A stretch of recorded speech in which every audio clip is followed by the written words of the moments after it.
महाविकास आघाडीचा इंडिया आघाडीचे अतिशय उत्तम वातावरण आहे। उद्धव ठाकरेंच्या दौऱ्यांनाही चांगला प्रतिसाद मिळतो आहे।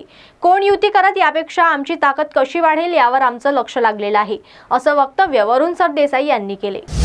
आज इकडनं आम्ही आता यवतमाळच्या दिशेने चाललो आहोत आणि अत्यंत चांगला प्रतिसाद आमच्या या संपूर्ण युवा सेना, युवक काँग्रेस आणि राष्ट्रवादी युवक काँग्रेसच्या मेळाव्याला मिळत आहे। याआधी ज्या जागा शिवसेना लढतील अशा 11 लोकसभा जागांवर आमचे हे मेळावे झालेले आहेत। आज यवतमाळ वाशिमचा मेळावा आहे, हा देखील अतिशय याला चांगला प्रतिसाद मिळेल अशी मला आशा आहे, अपेक्षा आहे।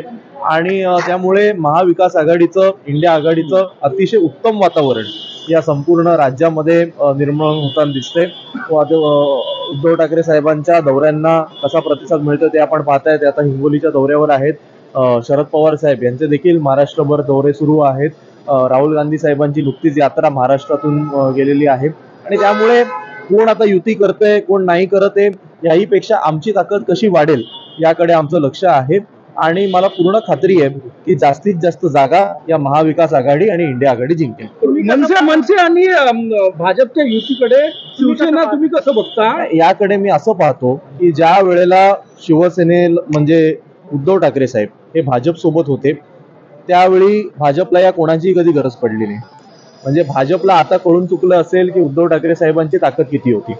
एकटे उद्धव ठाकरे साहेब हे भाजपपासून दूर गेल्यानंतर उद्धव ठाकरे साहेबांची कमी भरून काढायला भाजपला सगळ्यात आधी शिवसेना फोडावी लागली, एकनाथ शिंदेना मुख्यमंत्री करावं लागलं। तरी उद्धव ठाकरे साहेबांची कमी भरत नाही म्हणून त्याच्यानंतर त्यांना राष्ट्रवादी फोडावी लागली, अजित पवारांना उपमुख्यमंत्री करावं लागलं। त्यानंतर सुद्धा उद्धव ठाकरे साहेबांची त्यांना कमी भरता आली नाही म्हणून त्यांना काँग्रेस फोडावी लागली।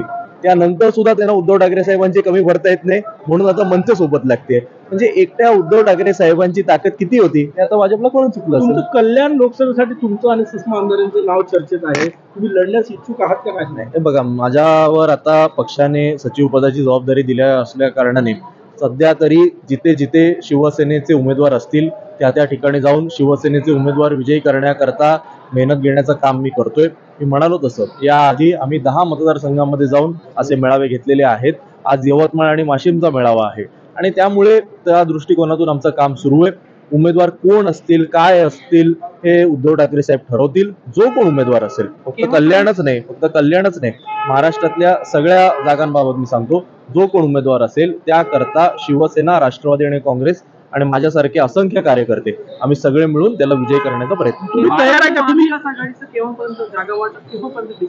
जवळपास सगळं निश्चित झालेलं आहे। उद्धव ठाकरे साहेबांनी मला वाटतं आमच्या एक 70 ते 80% उमेदवारांची घोषणा देखील केलेली आहे। अवघ्या 10-20% जागांबद्दलची जी काय बोलणी सुरू आहे त्या संदर्भात सुद्धा वरिष्ठ नेते लवकरच सांगतील।